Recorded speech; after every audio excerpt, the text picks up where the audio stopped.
And Another Thing. Douglas Adams' Hitchhiker's Guide to the Galaxy, Part 6 of 3, by Ian Colfer. Chapter 9. The Tangrishneer. Bowrick Wowbagger's longship slipped out of dark space like an eel from a reef's shadowy depths, its engines emitting jets of exotic blue flame that crystallized when they encountered real spears. Inside the Tangrishneer there was not a single passenger who had not been substantially altered by the journey. This was partly the fault of the space itself, as the sleeve of dark matter is largely an emotional construct and can serve as an accelerant for feelings that may otherwise have taken years to develop. For a being of the light, gazing even for a moment into that heart of dark space has an effect equivalent to the dozen near-death experiences. It's the universe's way of telling you to get on with your life, which is a good thing if the feeling budding in a person's heart is a good feeling. As the ship backed into Nano's atmosphere, then swung around in a lazy meander towards the larger of the two settlements, scanning every atom of the planet as it did so. The passengers inside its amorphous hull were reeling with conflicting emotions that seemed to push their hearts against their ribs and swell their brains to bursting. Trillion. Could I love him? Could I? Is it possible that after all this time I can just bump into a man in the middle of a planetary destruction and fall for him? But he's not a man, is he? Christ, girl, you don't even know what he is. You couldn't have the first clue about this Wowbagger guy or his physiology. What a hoot that would be on the wedding night. Wouldn't Mother's Gorse laugh when, if your brand new husband expected you to lay a few eggs on the carpet for him to fertilise? Oh, no, it's too much. I can't. Why can't you? You gave up everything for Zaphod and you didn't love him. He was interesting, certainly, but you didn't love him. And now you have a chance to be happy and you're turning up your nose. My nose. Arthur loved my nose. Maybe there's still a chance for Arthur and me. It'd certainly be tidy. You don't love Arthur. You never did. And anyway, he's still utterly besotted with Fenchurch. And what about Random? She needs you now. You left her once before, remember? You promised that this life would be for your daughter. But will deny my own happiness make my child happy? That's the way it generally works, isn't it? But I love him. I love him, Mum. Who are you calling Mum? Get a grip on yourself, girl. I can love two people, can't I? That's allowed. Maybe. But Random comes first. Random. Put me in a bloody tube, will they? I'll show them. Mr. Immortal thinks he's immortal, does he? Maybe he should browse the sub-ether a little more. Maybe if his computer wasn't so busy making goo-goo eyes at my dad, it would have picked up on a very remote article on a very remote site that tells a story of Pintaloga, the six-fingered immortal of Centragenous, who was cursed with immortality by an irradiated electronic muscle stimulation slimming belt, and how he was eventually killed. So Bowrick Wowbagger wants to die, does he? Well, what sort of ingrate would I be if I didn't help him on his way? Small voice. You were a politician, a loving wife, the president of the galaxy. Now you're planning to help this person get himself killed. I lost my husband and my job and my future. It's time to start thinking about me. Small voice. Fair enough. Kill him then. Bowrick Wowbagger. Could it be love? Could it? Come on, Bow Wow. That's the dark matter talking. No. I can handle my dark matter. I've been living in this ship for years. I think I actually love this woman. You see it all the time, in nearly every single movie I've ever watched. People making instant connections, love at first sight, the thunderbolt. This is not a movie. You should tune into a news channel once in a while and see how many love thunderbolts are featured. It is love. It could be. Why shouldn't it be? After all this time, don't I deserve something? You deserve to die. Isn't that what you've longed for all these years? Yes, but only because there was nothing for me. Nothing but a computer on a stolen ship. Now there is something. Someone. Don't lose focus here. You have a real shot at getting yourself killed. Don't blow it all over a mortal. I was mortal once. They're not so bad. Oh, really? Who are you and what have you done with the real bow-wow bagger? Because correct me if I'm wrong, but didn't we spend the last several thousand years insulting mortals? Don't you have a complete set of the total tossus thesaurus? And haven't you claimed to be in love before? Yes, but that was different. I thought it was love, but I see now it was just an absence of disgust. Trillian has qualities. Trillian, if that's her real name. Now I'm just nitpicking. All I know is that for the first time in I don't know how long, I have a chance to be dead. Not a big chance, granted, but if that fool Beeblebrox comes through, then there is a chance at least. Are you prepared to risk all that because you've taken a fancy to a mortal? Yes. If she will have me, I'll risk it all. If not, back to plan A. But what is plan A? Insult everyone on the planet and try to get myself killed. Amen to that. Arthur.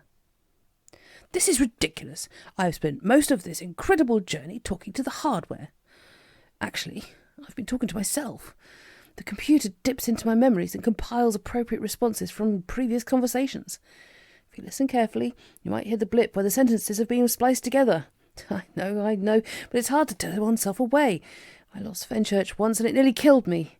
Even now, after all this time, I still think about her constantly. All this time. It hasn't been that long. I'm counting my virtual life. I spent a lot of time on that beach drawing pictures of Fenchurch. I know. They were awful. We need to move on. You mean until the Vogons destroy the new planet? Or until I save it? I've saved planets before, you know. I think we're on our last life here, mate. How many more destroyed worlds can we possibly survive? None. That's how many. Wowbagger can shoot the Vogons, or Thor, or whoever wins. There's an entire universe out there, and we are a part of it. I don't want to spend the rest of our life playing mental footsie with a box of capacitors and chips. I know. You're right. But it's safe here. Absolutely no one can find us, let alone threaten us with thermonuclear weapons. So we stay here forever. No, I suppose not. So what are we going to do? Move on? I'm not feeling it. Move on? Okay, Fenchurch forgotten? Sure, absolutely. Who church? That's my boy. Tiny voice. Fenchurch, never forget. Ford.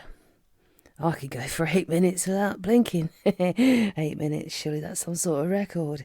Not blinking is so relaxing.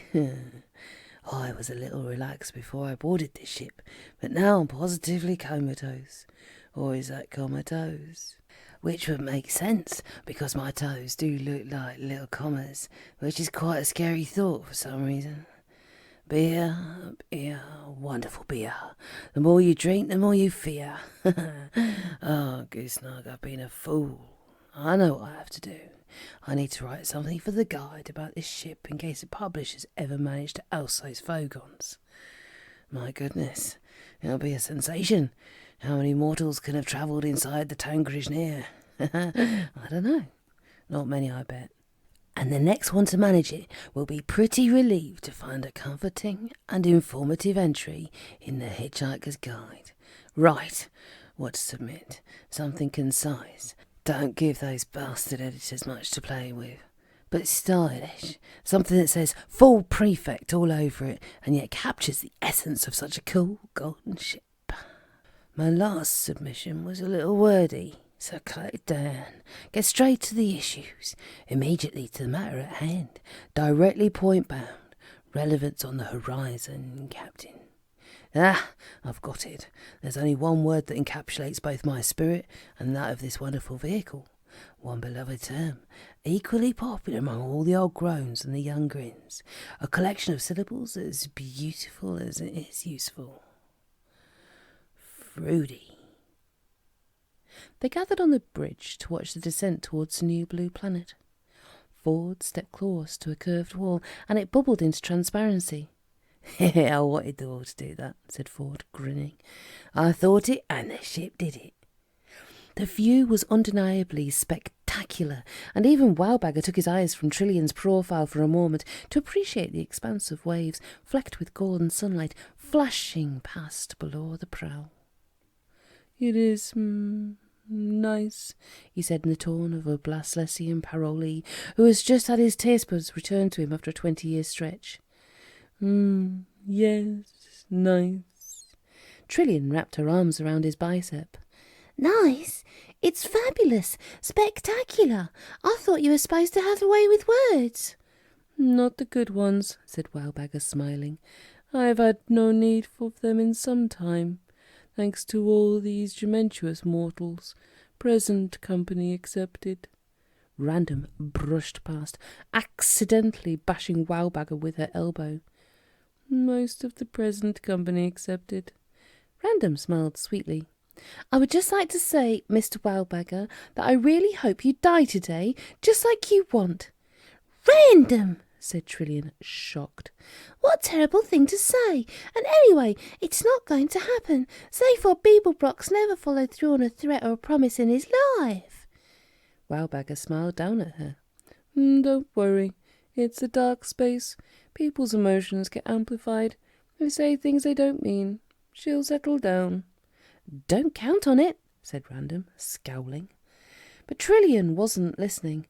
People's emotions get amplified, she thought. They say things they don't mean. Oh my God, said the computer excitedly, suddenly sounding like a teenage fangirl. It's Thor! On the other side of the island, I'm picking up Thor! I don't believe it. I wonder, does he remember me? Wowbagger's brow tightened. Are you sure? Of course I'm sure, silly. I've got over 1 million matches on the facial software. Don't be cheeky, computer. Just set us down. Where? Beside the Thunder God? Wowbagger turned away from Trillian. No, set us down here. I need time to think. Good, thought Trillian. I need time to think myself. Good, thought Random. I need time for my special delivery to arrive. Kong. Zayford Beeblebrox, said Hillman, as though the name itself was a curse, which on several planets it had indeed become. Zayford feckin' Beeblebrox. Zayford was reclining on a sun lounger in the plaza, 2 boots off, 3 sleeves rolled up. You keep saying that, Hillman, as though me being here is a bad thing instead of the solution to all your problems. The solution to all what problems? What problems do you have? Said Zayford, equably. Hillman drummed his fingers on the table, something he hoped the waitress would notice, and for God's sake come and take his order.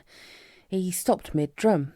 Well, we have no waitresses for a start. They're all down on the beach colony with the personal trainers, and they took all the booze. Zayford reached for his boots. Well, it's been great chatting to you, Hillman. If you could just point me in the direction of this beach colony. It's all your bloody fault, Zayford. Everything was fine until the Western Township showed up. Tyropolis, can you believe that name? The staff revolted even before ours did. He poked a finger at Zayford. Do you realise that some of the good people here are forced to do their own colonics? What kind of civilization is that? Every new society has teething problems. You need to work through them with diplomacy and alcohol. Teething problems? That nut job preflux is a bit more than a teething problem. Zayford tried to hold in a giggle, but it shot out his nose.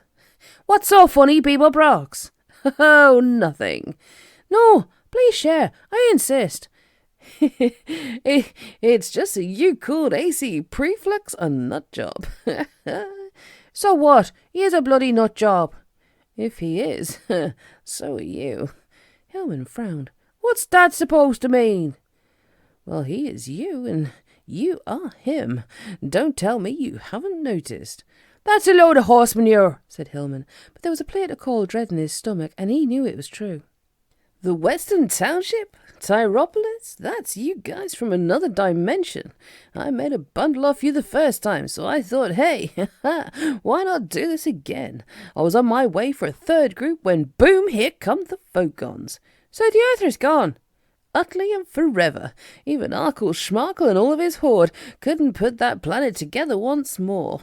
What? It's no Bagel Geysian nursery rhyme. Arkle Schmarkle was a little kid who glued eggs together after they fell off walls. Tragic ending. I see. Anyway, to get back to this planet, I am AC Preflux. I am that pompous, deluded moron. That's what you're saying. Zaphod snapped the fingers of his third hand, something that had taken him months to learn. Bada bingo! Well, you're not him exactly. You're a version of him from a couple of million universes down the axis, which is why there are all the little differences. The name, of course. You have the paunch, he doesn't. You dye your hair, he's still naturally red. That sort of thing. Hillman didn't even have the energy to protest the hair dye slur.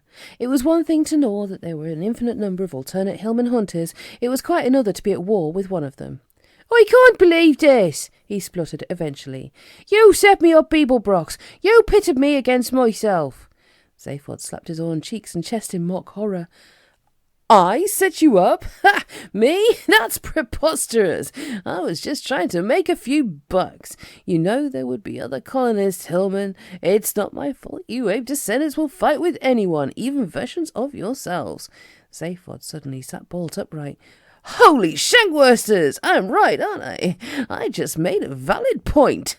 Hillman fumed silently, tugging on his gorty.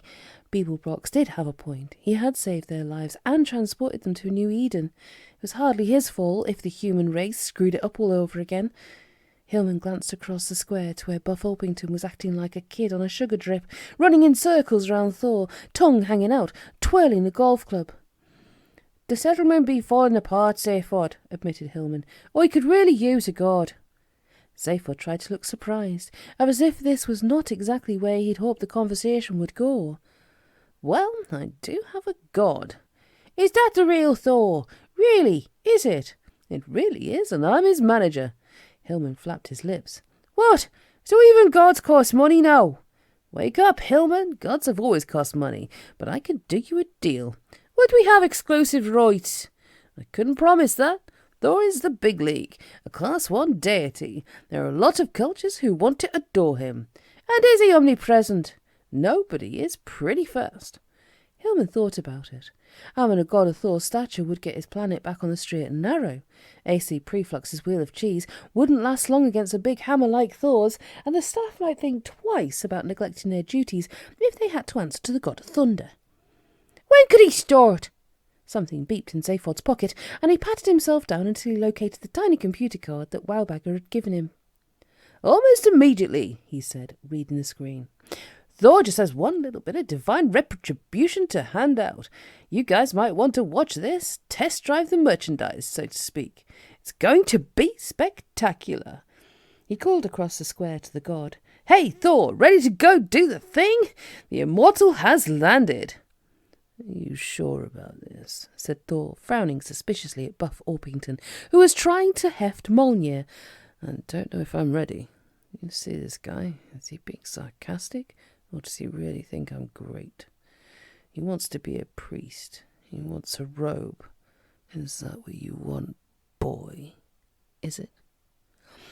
Buff nodded his jowly head and stamped the grass. Yeah, he panted. Yeah. Tyropolis. Wowbagger's longship touched down in a beautiful rolling meadow outside the settlement and instantly assumed the shape and texture of a grassy hillock. A nearby herd of Ameglian major cows, who had been arguing over who got to sacrifice themselves to the newcomers, cursed their luck and then returned to tail-painting placards which protested the Tyromancer's refusal to eat them. Wowbagger dissolved the hatch, and the passengers set grateful feet on solid earth. "It's really nice here," said Trillian. "Peaceful." At which point a hysterical cow thundered across the meadow and butted her in the chest, bellowing, "Eat me! Eat me!" Trillian jumped away from the wet, hairy snout. "No! I'm a vegetarian!" Vegetables, spat the cow. What's so special about them? Why do they have to get all the fun? Fibre and vitamins. So bloody what? I've got protein coming out my wazoo. Literally. Before the Tangrishnir's passengers could take another step, they were surrounded by a mob of angry cows. "Where are mad cows?" they chorused. "Where are mad cows?" Arthur laughed. "You know, that's funny, because on Earth there was a disease." A brown cow sidled up to Arthur. You're not a vegetarian, are you, sir?" "Why, no, as a matter of fact." "I bet you gobble down a lovely sirloin, sir, with a few fingerling potatoes and half a bottle of vino." Arthur patted his stomach. I would, actually. That sounds delicious. An actual steak. Nothing replicated about that. You get what you ask for. Honest-to-goodness meat. There had been a time when the idea of animals bred to dream of slaughter had horrified Arthur, but now he found it a spark of acceptance and optimism in his heart. Dark matter, he thought. It won't last. You've read my mind, Arthur, mate, said Ford. I'm not usually in favour of devouring sentient beings, but these guys are persistent. With one foreleg, the cow ushered Arthur and Ford towards a wood-birding barbecue.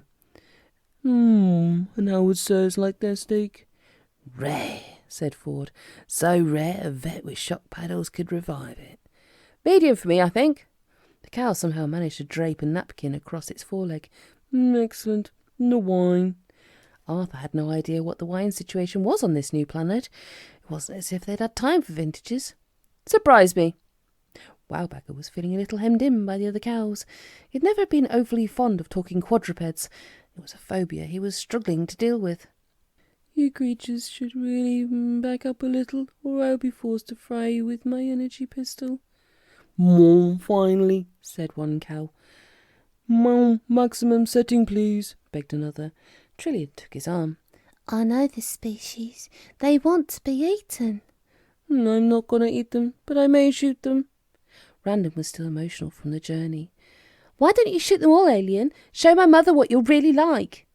Wowbagger felt Trillian squeeze his arm and his anxiety drained away. He looked at her. How was that possible? How did you do that? As previously discussed, the universe has an aversion to tenderness and cannot allow it to exist for long, as every loving glance has to be balanced by a short, sharp shock, somewhere else in the cosmos, sometimes not so short. Guide note. Bowrick Wowbagger, or as the H2G2 describes him, that green fruit with the hoopy ship who goes around insulting people, has to this point shared 3 tender moments in real space with Trillian Astra, or as Woohoo magazine would dub her, the lucky gal who bagged the bagger. And each of these moments had to be paid for by other unfortunate individuals at antipodal points in the universe. Glamfodder, a planning officer on Alpha Centauri, had his finger nipped by a pygmy vole that had climbed into his monthly brown bag because the bag donor had decided to recycle his beef sandwich bag. Ursula Differ, a marriage counsellor from the super-hot system of Hastromil, suffered a panic attack when her 3 o'clock married couple turned out to be the son and daughter she'd given up for adoption as a younger being. Morty Grimm, the lead singer with the Hulu supergroup Visible Spectrum, suffered third-degree diffusion when the lighting engineer accidentally put blue gel on the singer's solo spotlight. This tender moment was torn asunder by the arrival of a golf cart convoy. Might have been a dramatic entrance had the leading car actually managed to breach the enclosure gate instead of becoming entangled in splintered planks. Arthur's cow friend spat a wad of cud. Morons. These are the people in charge. Vegetarians? Arthur offered. No, they love pigs. Can't get enough of pigs. But us poor cows, for some reason, we're not on the menu. So thank goodness for you, sirs. Thank goodness for you. AC Preflux crawled from the wreckage of fence and cart. Hey, Arthur, said Ford. What do you get if you cross a fence with a cart? Arthur never had time to hazard a guess because they were set upon by tyromancers. Step away from that barbecue, AC ordered shrilly. We need those cows. Ford hissed into Arthur's ear. I'll stall them. You get Bessie on the barbecue. The cow overheard. I resent that. We're not all called Bessie, you know. As a matter of fact, Bessie is quite passé in sophisticated circles. Trisham and Pellegrino were the names of choice this season. AC shouldered his way through the assembled cattle until he arrived, breathless and battered before the newcomers. Who's in charge here? He demanded to know. Wowbagger stepped forward, avoiding anything that squelched or steamed. That would be me. I'm Bowrick Wowbagger, the ship's captain. What ship? I don't see any ship. That's because it's camouflage, you bleacherous nincompoop. AC'd flush. What? There's no call for that. How dare you? Now that's more like it, said Wowbagger, gratified. Surprise and outrage. Reminds me why I used to do this job. Used to? Said Trillian. Wowbagger glanced at his shoes, which were still reasonably clean. Lately it's lost its appeal. Aceyd's courage blossomed as the other colonists began to show up, wondering what all the commotion was about. Sorry to interrupt your tender moment. On a cruise liner near Barnard's Star, the ship's doctor sneezed and stabbed himself in the knee with a Motox hypodermic. The knee was put on a strict water bath diet for 2 days, in spite of all its mourning. But what is your business here, Wowbagger? I've come to drop these humans off with their own kind, and I was going to insult everyone, but now I don't think I'll bother. Aceyd perked up a little. These people are our own kind. They're tyromancers. Wowbagger's chin jerked. Tyromancers? You people are tyromancers? I don't believe it. Aceyd's upswinging perkiness levelled off. Don't tell me you don't believe in the cheese. You think it's all in my head. No, actually, I know the cheese. I haven't seen old Cheesy in forever. Preflux dropped to his knees. Something squelched and another something cracked and steamed. You know the cheese. You've been in his exalted presence. Exalted? Who told you that? The cheese lord himself, in my visions. Wowbagger nodded. He's still doing the dream bit. Some things never change. Find an empty brain and slip yourself in. That's always been Cheesy's modus operandi. I've been down this god route before. A long time ago I hired Cheesy to kill me. He tried with some kind of cheese dip. It didn't work, obviously, but I've been lactose intolerant ever since. Did you bring E-damnation down upon us? E-damnation? That's hilarious. Really. No, come on, you can't expect people not to laugh if you insist on being theological terms like that. If you're talking about the big ball of cheese over the other settlement, think you'll find there was another spaceship rolling into a normality zone. Not E-damnation. Doubt it. In fairness to Cheesy, he might be a junior god, but he's not great on projection. Last I heard he was studying for his middle grade divinity exams, and seeing as I haven't seen any holy cheese calendars around, I'm guessing he failed. Me too, said a cow, because he's a loser, just like you, Preflux. Shut it, cow, or so help me. The cow spat. What are you going to do? Not eat me? That's right. I won't eat you, and I won't eat your entire family. Wherever they hide, I'll find them and not eat a single bite. The cow was cowed. This is not over, Preflux, he muttered. Aceyd's phone rang, and he took a brief call, glancing back along the road towards the tunnel. See a representative of the cheese, Wowbagger? Wowbagger frowned. I wouldn't say representative. I know him a little. We've had a few beers. Aceyd persisted. You're a friend, then? A champion, if you like? An acquaintance at best. It's just that from what my insider tells me, Hunter has got himself a real god. And he's on the way over here. I see. And you'd like me to represent the cheese. Would you? That'd be fab. Aceyd made the triangle sign. What's that? It's a cheese triangle. A piece of cheese. It's a kind of slogan I made up. Wowbagger laughed. Don't move. I have to get a photo of that for Cheesy. He will be so thrilled. Aceyd's triangle wavered. He can't see us. The cheese is not all around us. Cheesy? It's all he can do to hook himself up to a dish and send out dairy dreams. And I'll tell you something else. He loves beef and cheese, especially meals that combine beef and cheese. Aceyd's hands dropped to his sides. All this time we've been taking the cheese vessels. The air crackled suddenly, and Arthur felt the hair standing on his forearms. I feel as if I should be running away. Thor might remember me. In the sky, to the east, a small storm cloud churned just above the tree line. Photogenic lightning bolts shot from its belly at regular intervals, and there seemed to be a huge being riding the bolts. Wowbagger smiled wryly. Beeblebrock's actually got the big guy himself. I don't believe it. Believe it, said Ford. You called him Fat Horse, remember? Trillian shielded her eyes with a forearm, squinting to catch a glimpse of the Thunder God. He's such a show-off. A big hammer isn't everything, you know. Maybe it's all a big light show. Maybe he doesn't even want to fight. A statement like this virtually guarantees a contradictory and, considering the characters involved, melodramatic event, and Trillian, as a journalist, should have known better than to utter it. Guide Nord, there is a theory postulated by Schick Brithaus, the controversial bone doctor from pre-telepathy Kakrafoon Kappa, which states that the universe is built on uncertainty, and that a definitive statement/action creates a momentary energy vacuum into which flows a diametrically opposing statement/action. Famous vacuum-inducing statements include, "Surely that's not going to fit in there," and "I'm sick of betting the same numbers every week. They're never going to come up," and "We are a peaceful people. Not even the silastic armour fiends of Striterax would want to pick a fight with us," and "You look gorgeous in that sweater, Felix. There's no way anyone is going to call you a freak and throw you in a dumple composter," and "Maybe it's all a big light show. Maybe he doesn't even want to fight." Subatomic beings heard the whoosh of energy suction, and into the vacuum floored a massive lightning bolt that scorched a huge section of the meadow, leaving only cooked cow carcasses and a massive X right in the centre. "Lucky bleepers," muttered a surviving cow. Wowbagger's central brain and assorted ganglia were flooded with conflicting emotions. For millennia, his most heartfelt wish had been to die.